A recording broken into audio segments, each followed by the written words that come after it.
Bismillahirrahmanirrahim. Assalamualaikum warahmatullahi wabarakatuh. Ismi Muhammad Alfan Cariri wa ana talibun fi Jamiat Muhammadiyah Malang fi Qismi Ta'limul Lughatul Arabiyyah. Teman-teman sekalian, meskipun kita masih belum bisa hadir dalam suatu ruangan yang berbahagia ataupun ruang kelas yang biasanya kita canda tawa bersama, kita tetap bisa bersama atau kita tetap bisa belajar bersama melalui media-media yang ada di dalam masa ini, seperti Zoom, YouTube, dan lain sebagainya. Di dalam hari yang berbahagia ini, saya dan teman saya Hidayatur Rahman akan menjelaskan tentang dua surat. Surat Al-Isra ayat 23 sampai 24 dan surat Luqman ayat 13 sampai 15. Saya akan menjelaskan sendiri tentang surat Al-Isra ayat 23 sampai 24. Di dalam surat Al-Isra ayat 23 sampai 24 ini mempunyai kandungan surat yang sangat bagus, yaitu mempunyai makna-makna yang sangat bagus. Yang pertama adalah bagaimana sih cara kita untuk beradab kepada orang tua, berakhlak pada orang tua, mengucapkan kata-kata baik pada orang tua. Baiklah, saya akan menjelaskan terlebih dahulu atau kita mentadaburi Al-Quran terlebih dahulu. Saya akan membaca surat Al-Isra ayat 23 sampai ayat 24. A'udzubillahi minasyaitonirrajim. Bismillahirrahmanirrahim. Wa qadara rabbuka alla ta'budu illa iyyahu wa bil walidaini ihsana. Imma yablughanna indakal kibara ahaduhuma aw kilahuma fala taqul lahumu uffin wa la tanharhuma wa qul lahumu qawlan karima. Wahfid lahuma janahadzulli minar rahmati wa qur rabbirhamhuma kama rabbayani shaghira. Dan artinya, dan Tuhanmu telah memerintahkan supaya kamu jangan menyembah selain Dia, dan hendaklah kamu berbuat baik pada ibu bapakmu dengan sebaik-baiknya. Jika salah seorang di antara keduanya atau kedua-duanya sampai berumur lanjut dalam pemeliharaanmu, maka sekali-kali janganlah kamu mengatakan kepada kedua-duanya perkataan dan janganlah kamu membentuk mereka dan ucapan kepada mereka perkataan yang mulia.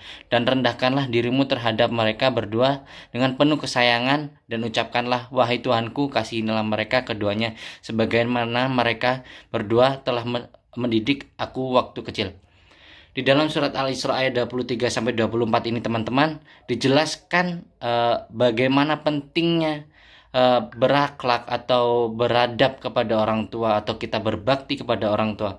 Tapi sebelum itu ada suatu kandungan sangat penting atau kalimat tauhid yang tersirat di dalam ayat 23 sampai ayat 24 surat Al-Isra ini, yaitu adalah Allah ta'budu illa iyyahu.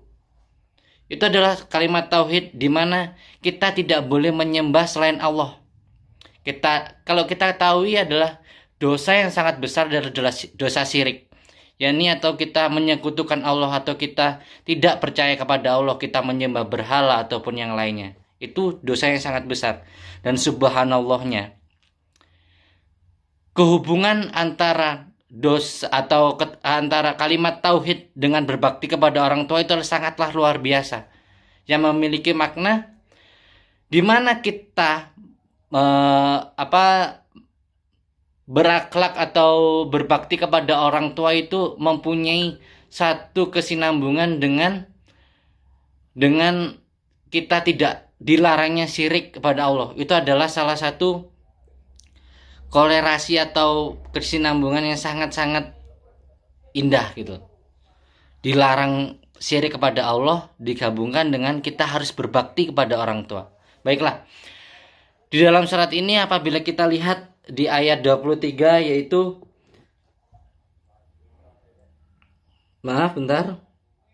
kata-kata wabil walidaini ihsana. Kalau kita tahu kenapa sih ihsana kan yang artinya baik. Kenapa nggak pakai khair atau kata-kata baik yang lainnya? Kan sama-sama baik. Tapi khair maupun bahasa Arab yang lainnya, kalau kita lihat bahasa Indonesianya baik, ya baik, nggak ada lagi. Tapi dalam bahasa Arab mempunyai kandungan yang sangat berbeda. Khair berarti kan baik.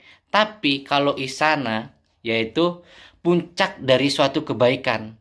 Disinilah bagaimana cara kita melakukan orang tua kita dengan sebaik-baiknya. Yang kedua, aspek yang sangat penting adalah kata-kata ufin. Coba kita telaah sedemikian rupa. Apa sih makna dari kata-kata ufin? Ufin kalau kita lihat dari bahasa Indonesianya atau kita tafsirkan dari bahasa Indonesianya yaitu hanya sekedar tapi mempunyai kandungan makna yang tersirat begitu dalam. Gampangnya gini, ketika itu adalah kata-kata yang sangat simpel.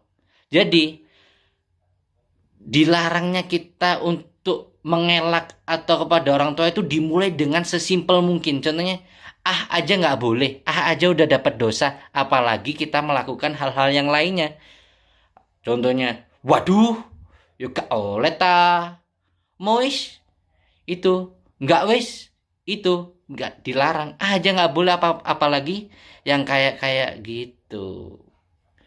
Di umur orang tua yang begitu lanjut, yang nantinya udah lanjut usia, kita tetap harus menghormati orang tua, kita harus menghargai orang tua, kita harus penuh kasih sayang pada orang tua seperti mereka mengasihi kita, seperti mereka menyayangi kita. Dia nggak minta apa-apa dari kita. Itulah kelebihan. Dan nantinya kita menjadi orang tua. Lakukanlah anakmu seperti kamu melakukan ibumu. Karena ketika nanti kamu melakukan ibumu itu akan kembali pada dirimu ketika kamu nggak beradab kepada orang tuamu. Jangan sampai anakmu nanti nggak beradab juga seperti apa yang kamu lakukan kepada orang tuamu. Itu sangat berbahaya. Dan dilarang dalam kitab walatan haruma wa kullahuma qaulan karima. Walatan haruma, dilaranglah kita untuk kita membantah orang tua. Dilarang kita membantah orang tua atau yang saya jelaskan tadi, ngeyel, jengkel, apapun itu. Kita harus senantiasa mengatakan qaulan karimah, perkataan-perkataan yang baik, perkataan-perkataan yang indah. Kita seringkalilah kita puji orang tua kita. Jangan cuman orang tua aja yang muji kita kan. Bu, kok cantik sekali hari ini. Bu, langsung terkesima. Mantap. Bagus itu. Ya emang itu mungkin bagi sebagian orang adalah susah karena kita masih kayak gimana ya. Jujur saya sendiri belum bisa kayak gitu karena menurut saya ada kata-kata indah, tapi saya sendiri juga ya malu lah. Tapi ya nggak apa-apa, jangan ikutin saya ya kan. Ya kayak gitu. Yang keempat, di sini dijelaskan wahfid lahuma janahadzulli minarahmati wa qur rabbirhamhuma kama rabbayani shaghira. Kata surat Al-Ayat ayat 24 ini sangat begitu dalam, artian sangat dalam sekali. Rendahkanlah dirimu terhadap mereka berdua dengan penuh kesayangan dan ucapkanlah, wahai Tuhanku, kasihilah mereka keduanya sebagaimana mereka berdua telah mendidik aku waktu kecil. Bagaimana telah aku mendidik aku waktu kecil? Kita berdoa kepada Allah, kita di sela sholat kita, di sela kita membaca Quran, kita tidak luput bagaimana sih kita mendoakan kepada Allah orang tua kita. Karena salah satu amalan yang tidak terputus sampai kapanpun adalah kita mendoakan orang tua. Amalan-amalan itulah yang kita nggak akan terputus. Ketika orang tua nggak ada, siapa yang menyelamatkan orang tua? Kita doakan. Rendahkanlah dirimu. Maksud dari rendahkanlah dirimu di si ayat ini itu apa? Kita senantiasa rendah kepada Allah Subhanahu wa taala. Kita senantiasa beribadah kepada Allah Subhanahu wa taala. Kita senantiasa menghormati, beradab, berakhlak pada orang tua, berbakti kepada orang tua. Dengan penuh kasih sayang, kita sayangi orang tua. Bagaimana mereka menyayangi kita. Kalau kita ambil dari suatu hadis, kalau tidak salah, yaitu ridho Allah terhadap ridho orang tua dan murka Allah terhadap murka orang tua. Itu ada kaitan yang sangat tinggi, ya kan? Ridho sebuah Allah, kita akan mendapatkan ridho Allah ketika ridho Allah itu sama dengan ridho orang tua, dan kemurkaan Allah itu ada bukan sama, maaf, ada di kemurkaan orang tua. Itu sangat penting.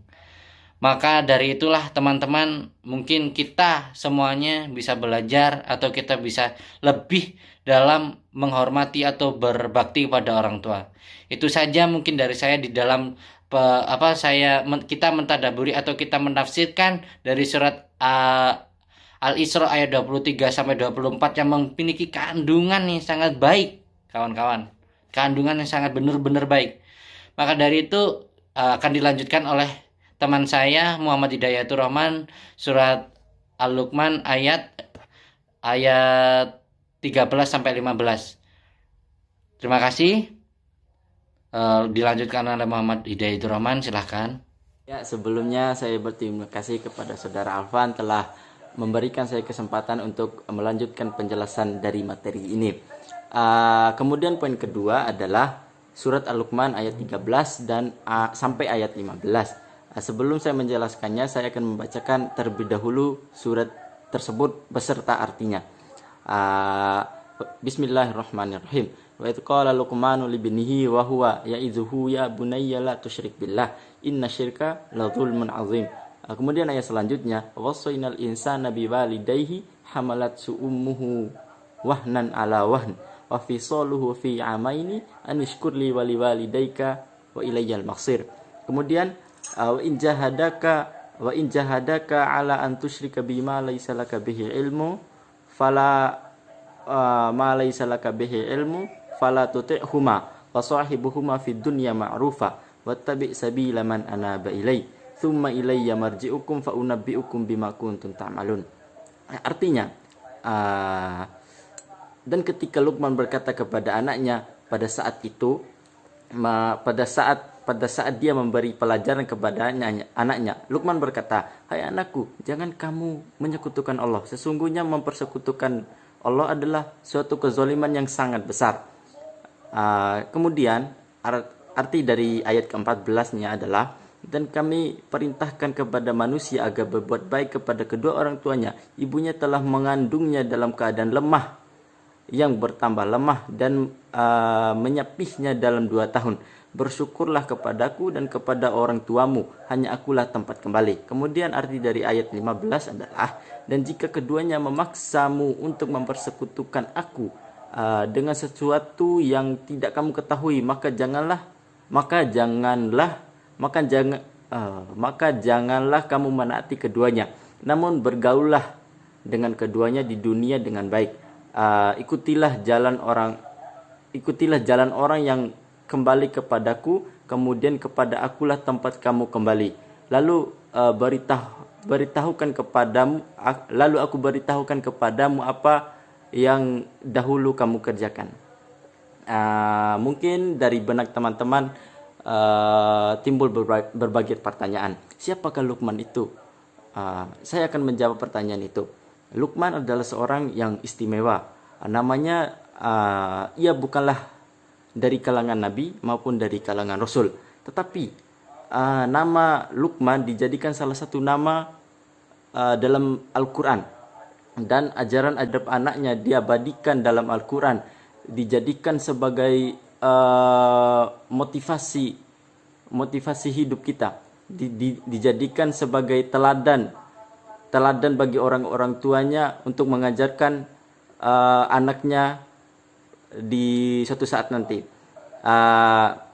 Dan dalam ayat 13 ini disebutkan bahwa Luqman memberikan pelajaran kepada anaknya. Terus pelajaran seperti apakah yang diberikan Luqman kepada anaknya? Seperti ayat yang saya bacakan tadi, Luqman berkata, "Hai anakku, janganlah kamu mempersekutukan Allah. Sesungguhnya mempersekutukan Allah itu adalah suatu kezaliman yang sangat besar." Syekh Wahbah Az-Zuhaili menjelaskan mengapa syirik merupakan kezaliman yang paling besar.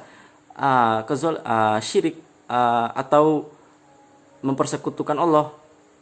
Syirik atau mempersekutukan Allah adalah meletakkan sesuatu tidak pada tempatnya, sedangkan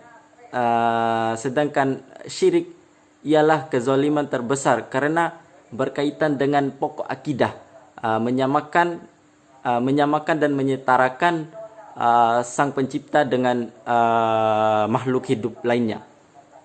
Kemudian pada ayat berikutnya, yaitu pada ayat 14, Allah memerintahkan kita semua untuk menghormati dan selalu memuliakan kedua orang tua. Firman Allah ini secara khusus menunjukkan betapa besar kasih sayang seorang ibu tatkala mengandung anaknya. Kemudian pada ayat berikutnya menerangkan bahwa dalam hal tertentu seorang anak itu seorang anak dilarang menaati orang tua jika mereka menyuruh kita melakukan suatu kezoliman yang tidak kita ketahui, seperti menyekutukan Allah atau melakukan syirik. Apa selanjutnya? Kemudian pada poin ini, kemudian pada ayat selanjutnya yaitu ayat ke-15. Selanjutnya Allah memerintahkan agar seorang anak, walaupun tadi Allah melarang kita untuk menaati mereka jika mereka menyuruh kita melakukan kezoliman, tetapi bukan berarti kita tidak mendengarkan apa yang dikatakan oleh mereka. Tetapi bukan berarti kita harus bersikap tidak sopan kepada mereka, melakukan suatu hal yang membuat mereka sakit hati ataupun sebagainya. Allah memerintahkan agar seorang anak tetap bersikap baik kepada mereka, kepada ibu maupun bapaknya, walaupun dia tidak mendengarkan apa yang disuruh oleh orang tuanya, tetapi dia tetap harus menyayangi orang tuanya seperti biasa, seperti dia menyayangi adik kakaknya mungkin. Kemudian pada akhir ayat ini, yaitu ayat 15, kaum muslimin diperintahkan agar mengikuti jalan yang menuju kepada Allah, Tuhan yang Maha Esa, dan tidak mengikuti jalan yang menyekutukannya dengan makhluk. Kemudian ayat ini ditutup dengan peringatan dari Allah, hanya kepadanya manusia kembali, dan Ia akan memberitahukan apa-apa yang telah mereka kerjakan selama hidup di dunia. Kemudian kesimpulan dari presentasi hari ini, perlu kita ketahui bahwasanya adat terhadap kedua orang tua itu adalah suatu hal yang sangat penting, suatu hal yang sangat lumrah, sangat penting dalam kehidupan kita, yang dimana kita harus menaatinya, menghormatinya. Tapi bukan berarti kita menaati semua perintah yang diberikan oleh orang tuanya. Jika oleh orang tua kita, jika mereka menyuruh kita untuk mempersekutukan Allah, maka Allah melarang kita untuk mendengarkan apa yang dikatakan oleh orang tua kita. Ya, mungkin demikian saja presentasi dari kelompok kami. Lebih dan kurangnya saya mohon maaf. Syukron hadza minni. Wassalamualaikum warahmatullahi wabarakatuh.